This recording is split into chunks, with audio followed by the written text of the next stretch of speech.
على الدين بي فيه أورهام بي مالف ولولن uluka jar yokan hogganaan mangool haareen dhufaa jiru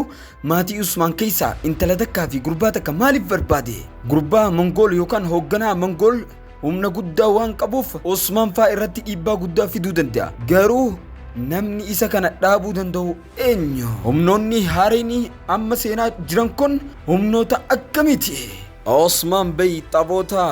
Soofiyaan qindeessite kana jala akkamiin bahuu danda'a kabajamtootaa fi hordoftoota keenya wantoonni asiin dura dubbanne kun hundinuu xiinxala keenya kan guyyaa arraa keessatti deebisaa isaa hundanii arkattan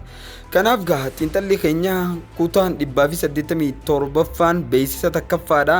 kunoo jalqabee jira egaa turtiin keessan Oro Record dhibbakee waliin haa ta'u haga dhuma sagantaa kanaatti nu hordofuu hin dagatinaa isiniin jecha warroonni walloluun Alaaddiinii fi Orhaan isin gaddisiise yookaan isiniif hin ta'in video kana like godhuudhaan lakkoofsa isaa nu garsiisa yookaan warrootni itti mufattan like nu beeksisuu dandeessu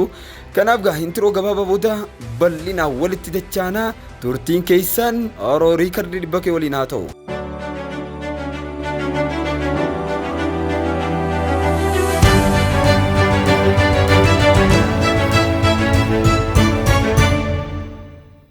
beeksisoota garaagaraa hojjechiifachuuf akkasuma VIP keenya galmaa'uuf lakkoofsa 91911 irratti dawwaluudhaan nu argachuu dandeessu.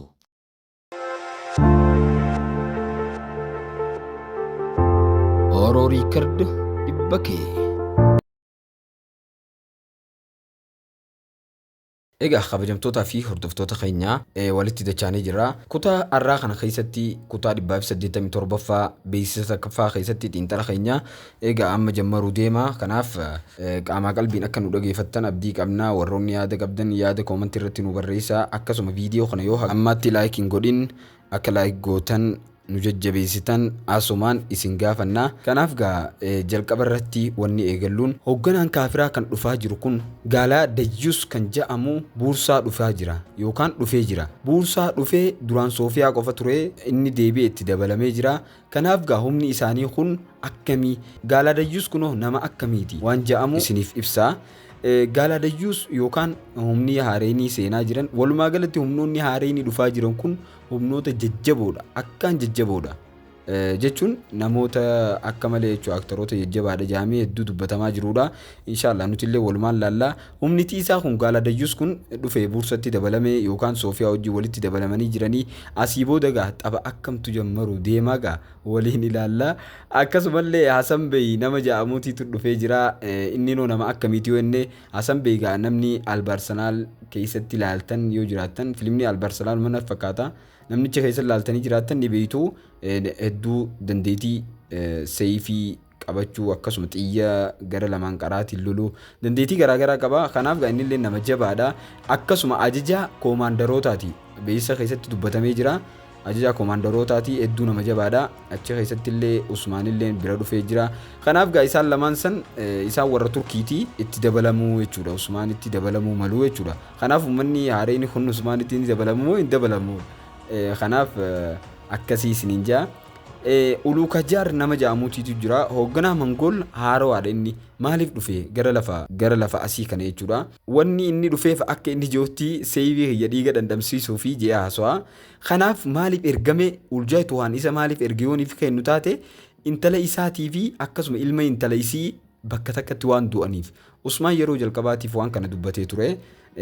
erguun qaba malee yoon ergee hayyummaa keenya ni beekaa jee ture uljaaytu waan garuu waan hin erginiif Soofiyaan mala isa dura taphattee waan jirtuuf lubbuun isaanii dabarte garuu akkuma Usmaan sodaachisanitti humnitii san itti dhuftee jirti kanaaf Usmaan akkamitti isa jalaa baraaramuu danda'a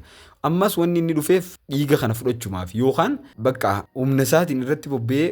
waan kana waan san dhiiga baafachuudhaaf inni maas uluka jar kun ergamee dhufe oljaaytu waan ergatee dhufe malee inni ajajaa guddaa sanii miti kan addaan baafachuu qabdanii akkasii jechuudha uluka jarga nama jabaadha dhiigaan dandamaminaa minjaa ammas wanni inni dhufeef maatii Usmaan keessa akkuma reefu ennee turre intala takkaa fi gurbaa takka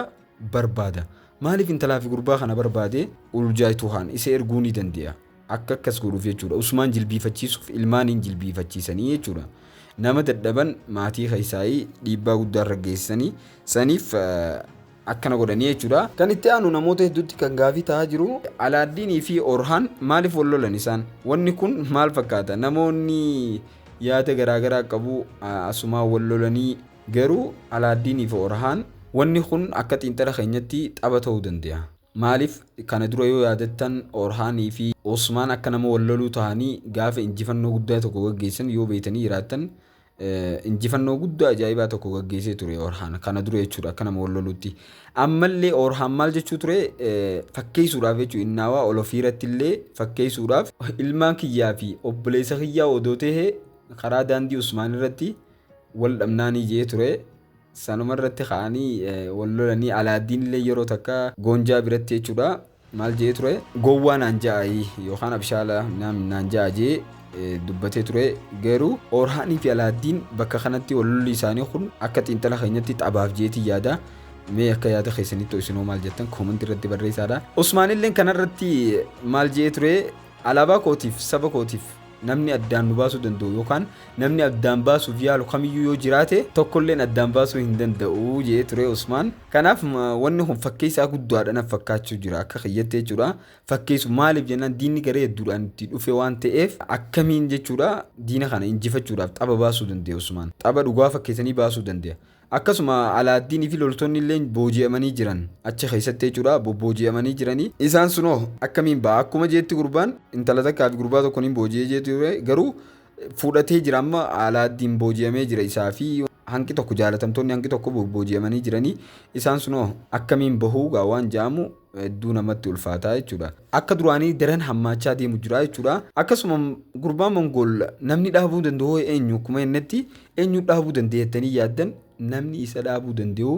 bugum yoo dhugaa dubbatte qofaadha. Yoo bugum dhugaa dubbatte bugum haatun jechuudha yoo dhugaa dubbatte isiin bahuu dandeessi jechuudha yookaan iccitiin kun bahuu danda'ama jechuudha. Kanaaf bugum dhugaa kana ni dubbatti